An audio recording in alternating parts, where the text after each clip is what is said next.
جو بچوں تبلیغ کا کام ہے نا، یہ امت وسطہ کی ذمہ داری ہے۔ اللہ مولانا الیاس صاحب کی قبر نور سے بھرے، انہوں نے بھولا ہوا سبق یاد دلایا۔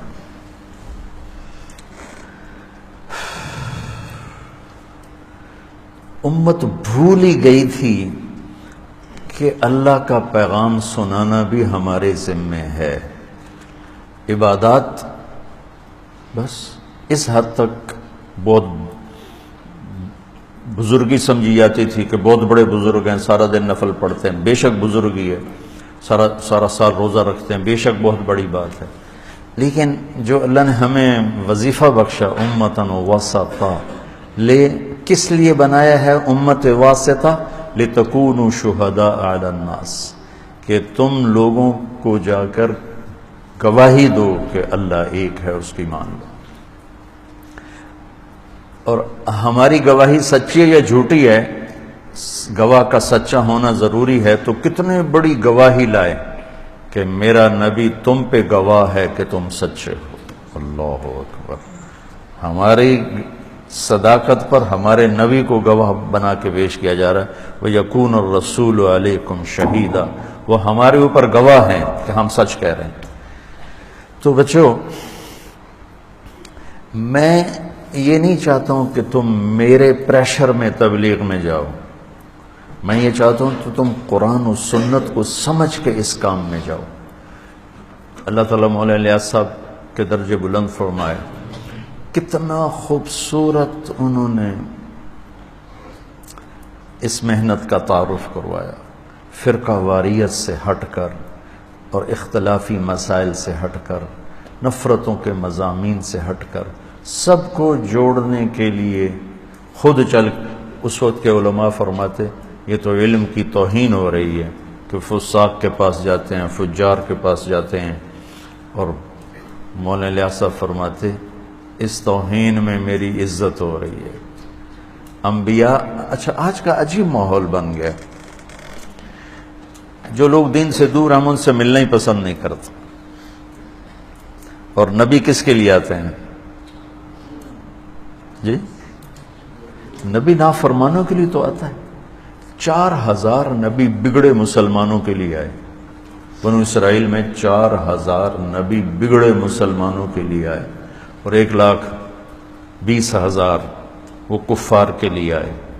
اس میں 4000 جو موسیٰ علیہ السلام سے سلسلہ چلا ہے، جب مسلمان بگڑ جاتے تھے اللہ نبی بھیجتا تھا، یعنی اس وقت بنو اسرائیل مسلمان تھے۔ تو میرے عزیزو، اس تبلیغ کو نا کچھ جماعت نہ سمجھو، فریضہ سمجھو، امتاً وسطا۔ ہم امت واسطہ ہیں، اللہ اور بندوں کے درمیان ہم نے اللہ کے پیغام کو پہنچانا ہے۔ مدتوں بعد یہ مفتی زین العابدین صاحب رحمۃ اللہ علیہ خود سنایا، اور میں نے سنا کہ یہ امرتسر میں بڑے خطیب تھے، بڑے مقرر تھے، تو ان کو پتہ چلا کہ اس طرح ایک کوئی مولوی صاحب تبلیغ کی بات کرتے ہیں، وہ دہلی گئے ہوئے تھے تو وہاں چلے گئے، تو فرمانے لگے، مولانا الیاس صاحب مجھ سے کہنے لگے مولوی صاحب تبلیغ کیا کرو۔ میں نے کہا جی میں تبلیغ کرتا ہوں، تو چپ ہو گئے۔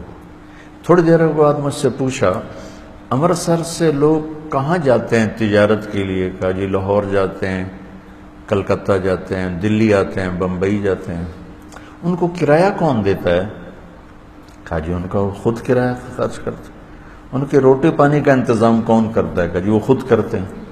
تو مولانا الیاس صاحب نے کہا مولوی صاحب میں کہتا ہوں ایسی تبلیغ کرو، چونکہ اس وقت خطابت میں کیا ہوتا تھا، آنے جانے کا خرچہ، اکثر خطیب تو بیچارے غریب ہوتے تھے، تو کہاں سے ہر جگہ سے پیسے ان کی جیب میں ہوتے، بھی خرچہ بھی برداشت کرتے اور تقریر بھی کرتے۔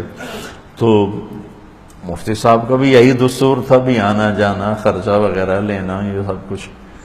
تو کہنے لگے میں سوچ میں پڑ گیا کہ یہ کیا کہہ گیا، کہ میں کہتا ہوں ایسی تبلیغ کرو کہ اپنی جیب سے خرچ کرو۔ کہ پھر میں رہا اور واپس آ گیا۔ شام کو میرا پتہ کیا کہ وہ کدھر ایک نوجوان آئے تھے، کہا جی وہ تو چلے گئے۔ کہا آدمی آتا ہے ضائع کر دیتے ہو۔ پھر ایک جماعت بنا کے بھیجی میرے پاس امرتسر، کہ آپ کو مولانا الیاس صاحب بلا رہے ہیں۔ مولانا الیاس صاحب رحمۃ اللہ علیہ نے اپنی جان اپنے مال، اپنی جان اپنا مال، اور ایک پرانا سبق، تم مولوی میں تو غصہ بہت ہوتا ہے۔ وہ جو گورنمنٹ کالج لاہور میں جس نے مجھے تبلیغ میں لگایا، بچوں میں نے اس سے ننگی گالیاں دے کر اور دھکے دے کر کمرے سے نکالا اور ساتھ دھمکی دی، آئندہ تو میرے پاس ہے میں تیری ٹانگیں توڑ دوں گا۔ انہیں کیا مذاق بنایا ہوا ہے، ہر چوتھے دن منہ اٹھا کے آ جاتے ہو۔ تم اپنے آپ پر قیاس کرو، تمہارے ساتھ ایسا ہو کبھی ملو گے دوبارہ اس سے؟ ہمت ہے ملنے کی؟ اور وہ ہمارا سینئر تھا، ایم ایس سی کر رہا تھا، ہمارا فرسٹ ایئر، اس کا ایم ایس سی، اور وہ پورے کالج میں ٹاپ کرتا تھا، گولڈ میڈل لیتا تھا، اور چوتھے دن پھر آ کے وہ سلام کر رہا تھا، تو آخر میں بھی تو انسان ہوں، کوئی جانور تو نہیں ہوں۔ انہوں نے مجھے زمین میں دفن کر دیا۔ یہ والا درد میں تمہارے اندر دیکھنا چاہتا ہوں۔ تم صرف میری نقل اتارو گے طارق جمیل کی طرح، ہم بھی مقرر بن جائیں، خطیب بن جائیں، ہمارے بھی آگے پیچھے لوگ ہوں، ہم سے تاریخیں لیں، یہ میں نہیں چاہتا۔ میں نے اس کے لیے کوئی کوشش نہیں کی تھی، میرے اللہ نے نظام چلایا، مجھے نہیں پتا میرے کسی استاد کی دعا لگی یا کسی اللہ والے کی دعا لگی۔ میں اپنی ذات میں جو کچھ ہوں وہ تم سے زیادہ میں اپنے آپ کو جانتا ہوں۔ امتاً وسطا، اس پر کھڑے ہو کر تم کام کرو کہ ہم امت وسطا ہیں، ہم نے اللہ کے پیغام کو سنانا ہے۔ جو ہمیں گالیاں دے رہے ہیں ان کے پاس بھی جانا ہے، جو ہمیں پتھر مار رہے ہیں ان کے پاس جانا۔ جب میں 3 چلے کے لیے نکلا تو ادھر حجرہ شاہ مقیم کی طرف گاؤں تھے، تو اس میں ہم پہنچے۔ میرا پہلا سفر رائمنڈ سے، تو ایک گاؤں میں پہنچے تو مولانا صاحب بریلوی تھے، انہوں نے آتے ہی ماں بہن کی گالیاں اور بستر اٹھا کے باہر پھینکے، اور مسجد میں کھڑے ہو کے ماں بہن کی گالیاں، اور کہیں تم کافر ہو، تم نبی کو نہیں مانتے، تم گستاخ رسول ہو۔ اچھا، سارے جماعت والے سارے چپ، اور جو امیر تھے وہ کہے بھائی استغفار کرو، استغفار کرو۔ میں پہلا آدمی ہوں، اور میں 2 تصویریں دیکھ رہا ہوں، میں نوجوان ہوں، 18 سال میری عمر ہے، اور میں 2 تصویریں دیکھ رہا ہوں۔ ایک تصویر دیکھ رہا ہوں کہ ایک شخص عالم کا دعویٰ کر کے ماں بہن کی گالیاں دے رہا ہے، جو ایک عام شریف آدمی بھی نہیں دے سکتا، اور پردیسیوں کو کہہ رہا ہے چلو سرو تمہارا اختلاف ہے تو کہہ دو بھائی تم نکل جاؤ، نہیں، بڑی بڑی گالیاں غلیظ۔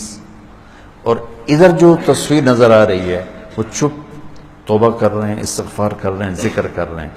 مجھے کچھ نہیں پتا دلائل کیا ہیں، میں نے صرف اس جماعت کے صبر کو دیکھ کر کہا یہ لوگ سچے ہیں، یہ جھوٹا ہے، کہ حق والے یوں گالیاں نہیں دیتے۔